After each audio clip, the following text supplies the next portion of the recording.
Wiggins, man. We're locked on Jaguars here on a Thursday. I want to give you guys a chance to understand the executive VP roles, the general manager roles, and how it works from team to team, and answer some questions also on positional value for the draft. I'll do that in just a second here on the Thursday edition of Locked on Jaguars.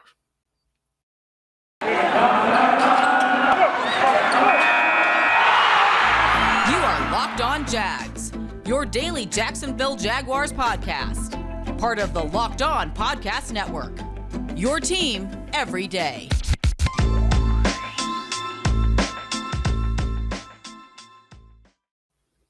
What's going on, good people? What's happening? I'm Tony Wiggins here, your host of Locked on Jaguars, your team every day. And we're a daily podcast that's free on all platforms. And we thank you every day, as we always do, for making us your first listen every day. A lot of stuff to get into today and unravel a little bit. I think there's a lot of confusion about the process and why the Jaguars are going about the process of potentially hiring a coach without hiring the general manager. So we'll discuss that. Another thing that we'll talk about is what are some of the dynamics that could affect who they get and why that person would come here and why that person would have a say in who the GM or the senior vice president of the team would be potentially. That is all based on the fact that we're going to say that Trent Baalke won't be here, because if he's here, it's a moot point and it won't matter. Trent Baalke, by the way, is the current GM of the Jaguars.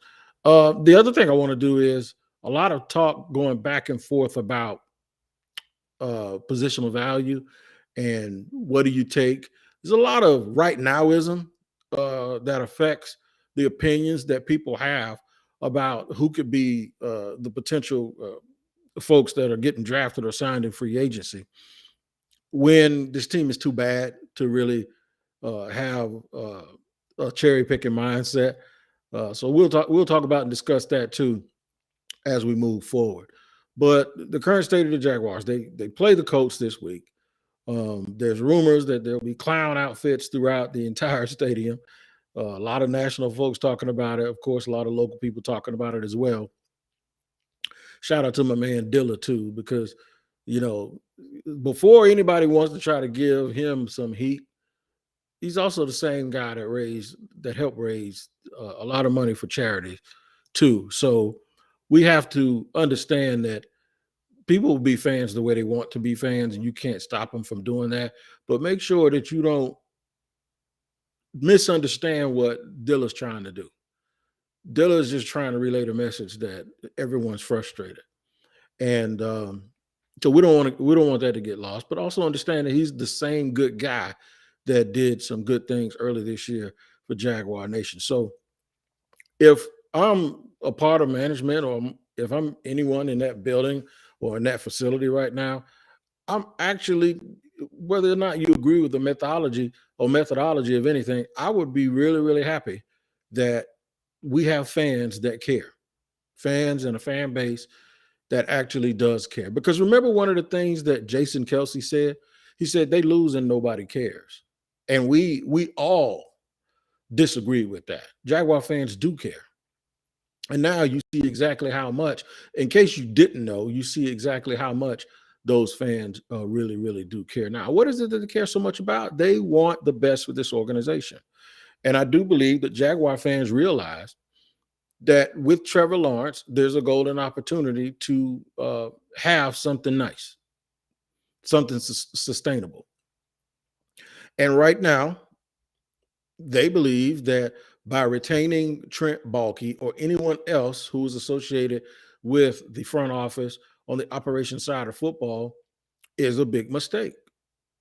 That you need to start over with a totally fresh approach and a fresh start.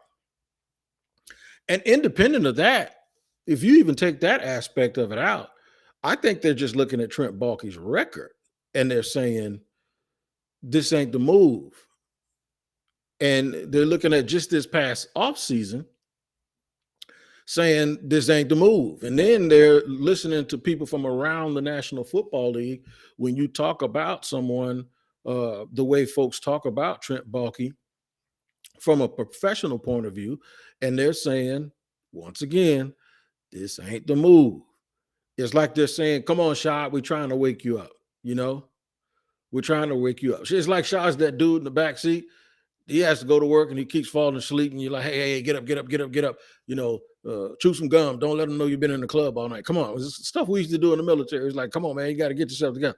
They're trying to get Shad together. It's almost like Mickey from Rocky. Shad is Rocky, and the fans are slapping him in the face because Clubber Lang's about to take him out over there. And they're saying, no, come on, you got this. Pay attention. Pay attention. That's what they're doing. It's really a wake-up call. And it's just people that are just trying to keep this franchise from doing what they've basically been doing for the last 10 to 12 years, which is sleepwalking. They're trying to wake them up. And I think it's working. I really do think it's working. They're slow to get information out about whether or not it has worked. And because of that, they might pay for it this weekend with some bad PR and folks wearing clown suits in the stadium. It's like a soap opera, man, with this team. And see, this is the part. Some would say the Jaguar fans may be addicted to drama. I don't think they are. They want the drama to end. But the thing is Jaguar fans have become too expert at handling stress. They've become experts at how to get over the grief of having a bad football team. And to me, I'm not going to say if I was the owner, but maybe if I was somebody who was higher up on the chain of command, I would make that a priority to stop. I would make the apology. I'm sorry you guys have become so good at grief management. I'm sorry you guys have become so good at handling losses and taking L's and doing it and being able to keep your chest stuck. I'm so sorry, because that is what's going on right now. It's the Jaguar fans haven't sank to the point of apathy. They're just to the point of they're one step away and they're saying, no, before we get there, this is what we want. We want you to pay more attention, and we want you to get this right. We absolutely want to pay. So the talk is that now folks who are they going to get? They're searching for a coach. I think it's bass backwards how they're doing it, because they're searching for a coach instead of searching for the person who's going to help Shad pick the coach. And it appears to me that they did that with Dave Caldwell, and now Shad is just like, no, we're not going to do that anymore. We're going to do it this way. And if he's going to swing and miss, he's going to swing and miss by himself. The thing, though, is that he has Balky with him, and they're all a part of this process together. And I think eventually Shad's going to make the choice. But then if you're going to make the choice, then who are you going to get to run this thing? Or are you really going to leave Trent Balky in place? And if you don't, you're going to go get somebody who had he didn't have a chance to pick he didn't have a chance to pick his guys. He didn't have a chance to pick his coach and to pick the guy that's going to navigate the ship. So we're going to answer that question. I'm going to tell you the dynamic between a GM, a coach, and a senior vice president of football operations. We're going to do that in the second segment of Locked On Jaguars, man, because it's very, very necessary. I got to tell you first about BetOnline. BetOnline is where you need to go, and it remains the number one spot for all of your best sports wagering action for 2022. Not 21 anymore. It's 2022. BetOnline would like to wish you a happy new betting year as we continue our march to the playoffs and beyond. New year and a new updated desktop mobile website to sign up today and receive your 50% welcome bonus on your first deposit. Just use the promo code Locked On to get started. Football has another game in college, and the playoffs and the pros is around the corner. Basketball is going full-fledged right now before the All-Star break, and then you have boxing and UFC, and there's always your favorite Vegas casino game. So don't wait to take advantage of all the amazing offers available for 2022. BetOnline is the fastest and easiest way to wager on all your favorite sports. BetOnline, where the game starts. And we thank you for starting with us every single day here on Locked On Jaguars. We are proud to be your first listen of the day. So we're talking about the hustling backwards way that they're going about this process. in the Jaguars organization. The way that they're doing it would tell me that Trent Baalke's still going to be here. And I don't know if that's a fact, and I don't know if it's too much of me reading into it, but it's the only, to me, it doesn't make sense. But structurally, the way that they're doing it, it's the only thing that actually makes sense. Because if they're going to move past him and then they're going to hire someone else to be the GM, or they're going to hire someone else to be senior vice president or director of player personnel, whatever you want to call it, that guy or that person should have had a chance to pick their coach. And that's just my philosophy. And maybe Shad Khan feels a little bit differently about that. Obviously he does, because he feels differently than a lot of us want him to feel, because he's either going to keep Baalke or he's going to do what I said you shouldn't do.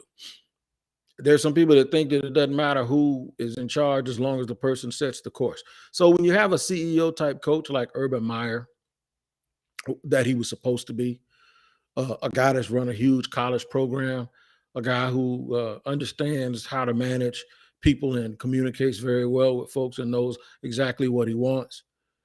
A guy like that can be the person that goes, now I want this guy to go help me get players, because he understands the type of guys that I want to coach, right? However, when it doesn't appear that there's anyone like that on their so-called list of candidates, the closest thing would be probably Jim Caldwell, because of his experience in the NFL and the respect that he has garnered from around the league and from around a lot of people. But to be honest, I mean, he hasn't won like a Super Bowl, and he won a Super Bowl as a coordinator, but he hasn't sustained and run an operation to the point where I think you want to do that and make him the guy who is really running the organization and running the team. And excuse me, my locked on hat, running the organization and running the team. And I just want him to coach. I want him to coach. That's what he does best. What he does best is coach quarterbacks, set structure for the team. This thought that one guy sets the course and everyone else just follows it, I don't know if that's the case. I think you need 2 or 3 people that are on the same page, that have their jobs and know their roles, and they're willing to work together. This whole thing about having one guy who's a personnel dude and another guy who's a head coach, or one guy that's a salary cap guy and another guy who's a head coach, and everybody doing all this multitasking, and then those guys all reporting to Shad. I think that's when you hear agents say, I'm not letting my guy go there, that's the stuff that they're actually talking about. It's not the bad decisions. It's not the poor decisions. It's not the fact that Shad won't commit resources. It's not any of that stuff. What it is why would I want a coach or a GM type to go there and be under? If you're assistant GM for a winning team right now, and someone says, I'm going to give you the chance to be the GM and run your team, but now there's some coach that is basically the pseudo boss of the team, and now you're going to take a cue from him. Like you can't refer to he go. You can't refer to the owner that he gets fired. Well, hey, this guy's not a good fit, or I had nothing to do with the coach that they picked. You think you're going to really get somebody here that's willing to do that? And I hear a lot of people talking about their senior vice president position as if that has to be a former coach or someone who's been in the locker room. It doesn't. You look at the teams again. Go look at the teams that win.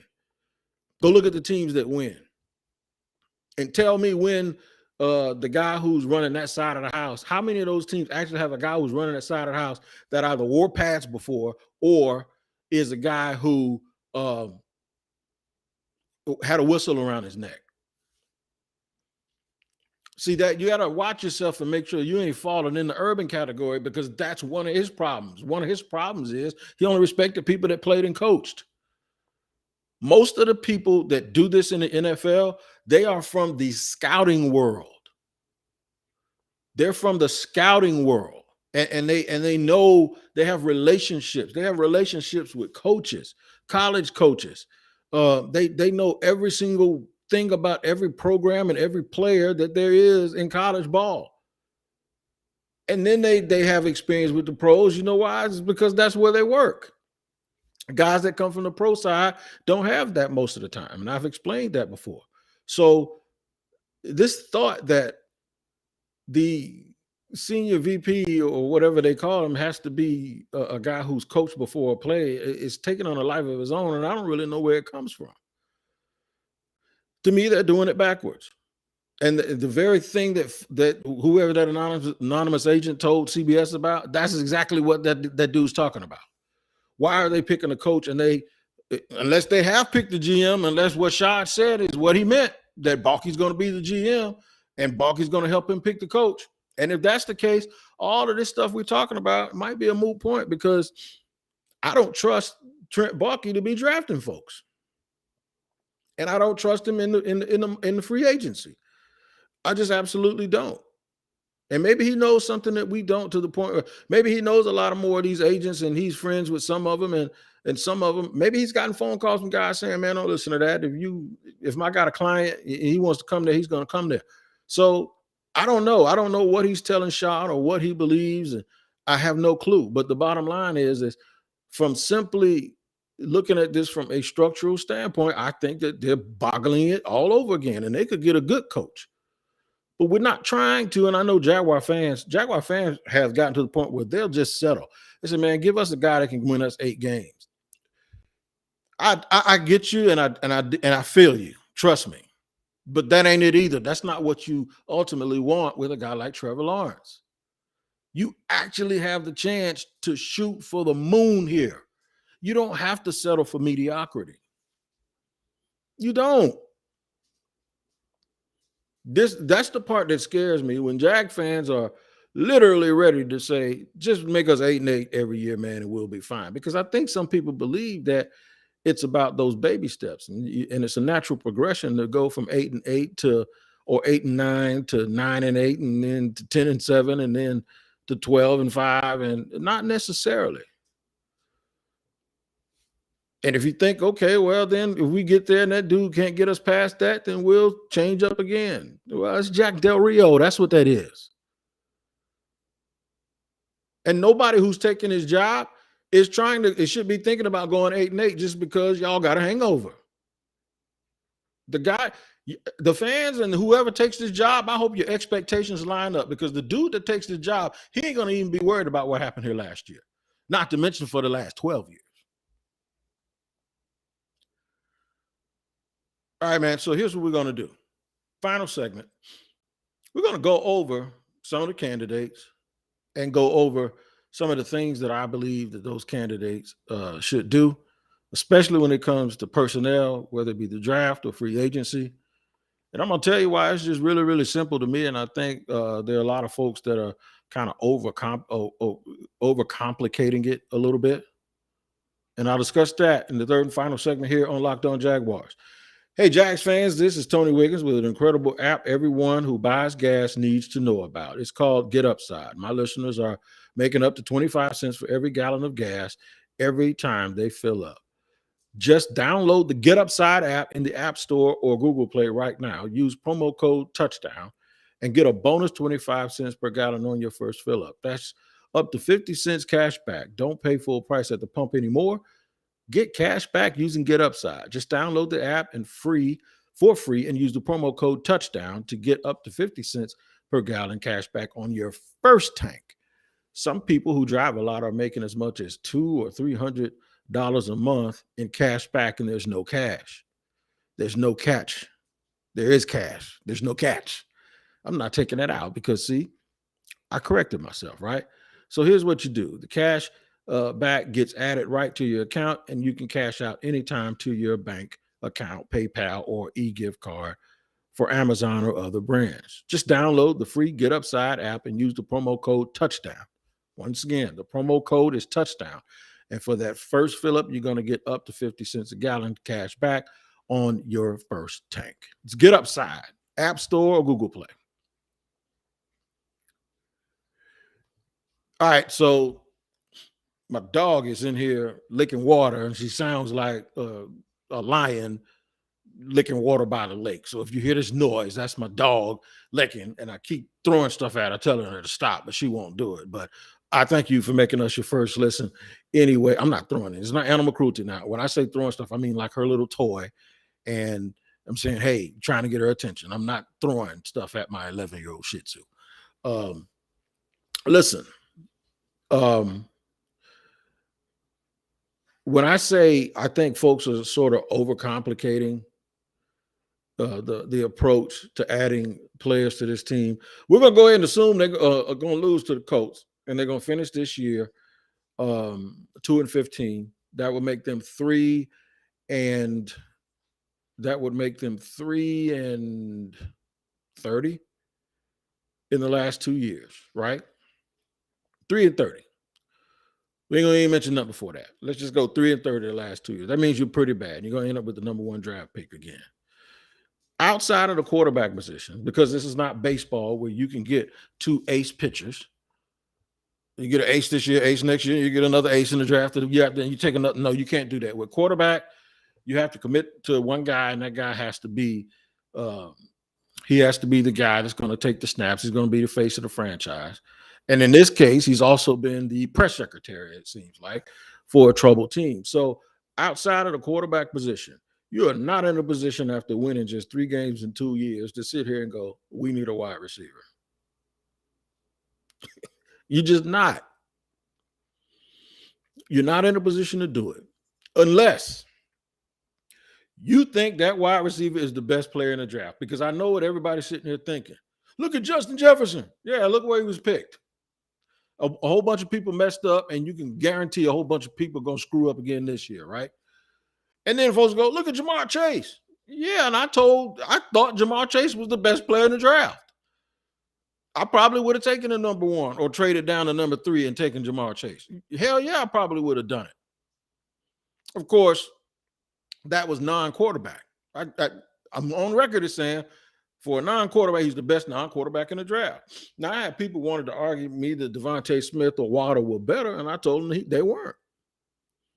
Not for what you can get out of Chase at that position at that high.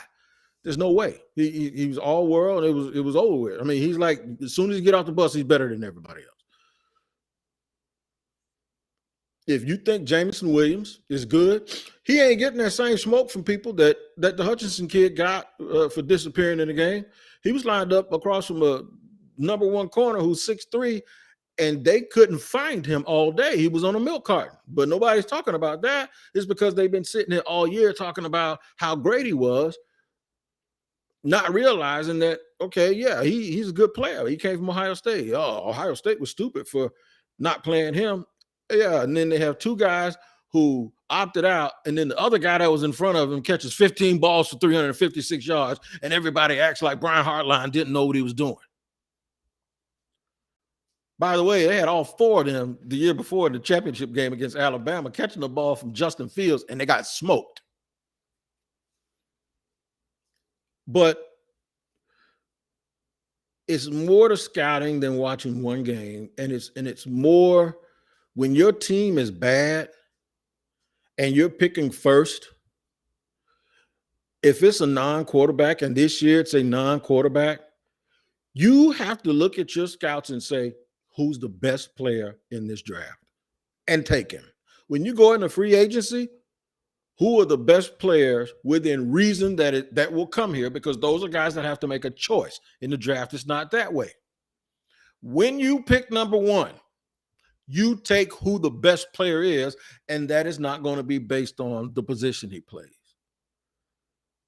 One approach is to just say, okay, let me close my eyes. Who's most likely to go to Canton? If they don't get hurt, who do I think, if you had to tell me who's going to Canton, Ohio, when their career is over, who would it be?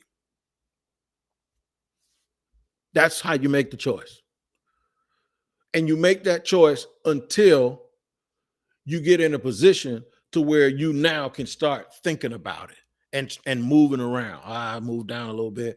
You know, he might be the best player, but this guy makes our team better, because then you're closer. So when you get closer, you can start thinking about right nowism. And that's still dangerous when you do that. Sometimes when you're really, really good, you still don't think about right nowism. You still think about what's bestism. That's what the Pittsburgh Steelers have done forever. All right?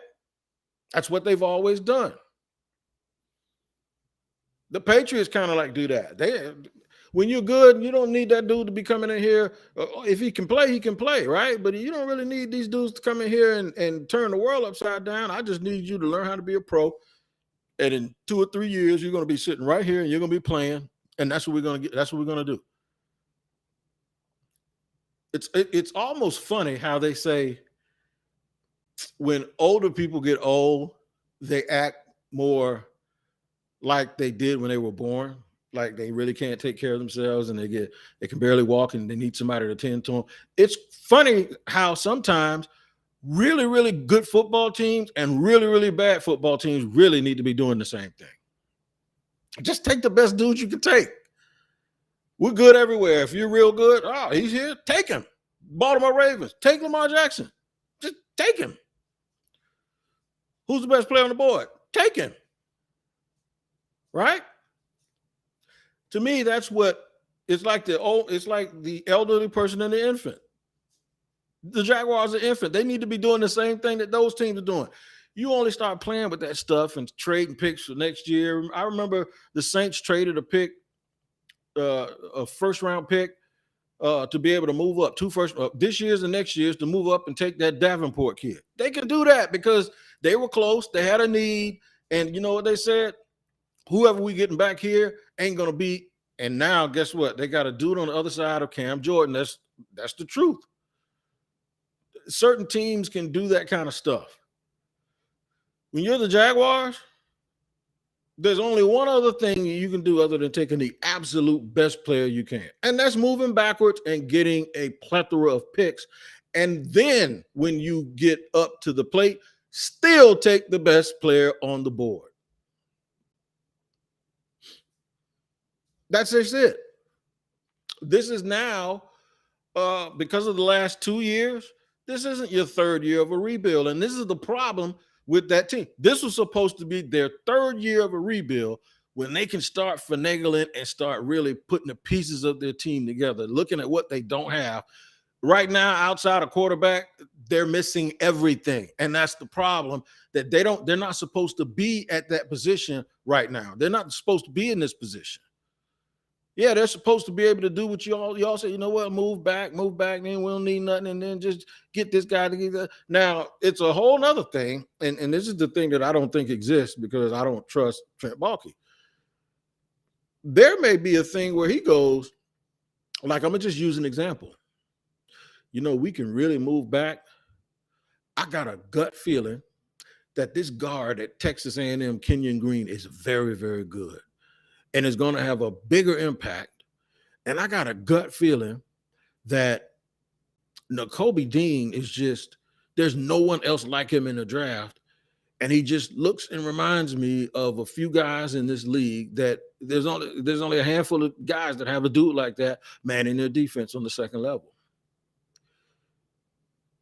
And if we really want to help address the tackle position, there's some guys here in the back of the first or early second or third that I believe could really, really help us. And you know what? Walker played well. And if he plays well again, now, you know, with the offseason and strength and conditioning program and maybe going out to see LaCharles Bentley or something and getting better, you know what? We'll be all right at that spot. And we might be able to address the right side of the offense.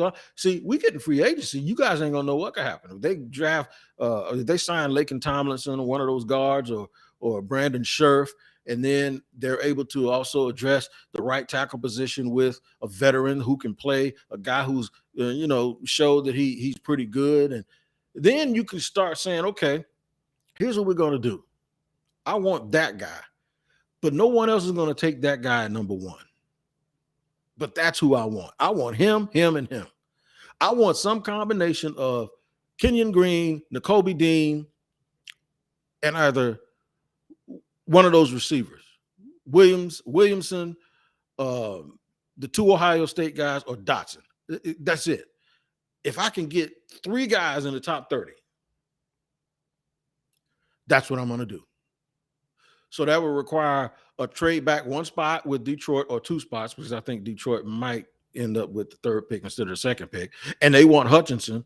And then they have to give you their other first round pick. And then they also have to give you maybe a second round pick either this year or next year, and another third round pick. So for you to just go, it might not take, they might not give you all that. But even if you just come back one spot and then find another partner and you can move down again.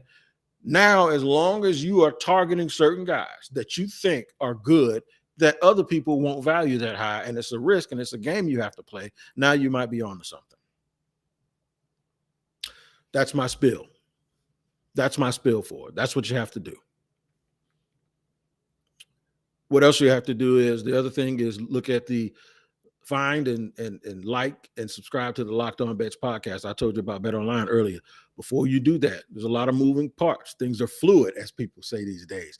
What I want you to do is listen to the Locked On Bets podcast hosted by your boy Q and analyst Lee Sterling, and they give you information that you cannot get everywhere else. Make sure you like and subscribe and make that your second listen of the day. We appreciate you being here with us on Locked On Jaguars on a Thursday. We thank you for joining us. And until tomorrow, you guys keep taking care of each other. Hopefully we'll have some news. By the way, they did interview Jim Caldwell also, so I think that's like 3 interviews they've done, and we'll see how those things go. Until then, you guys take care. We'll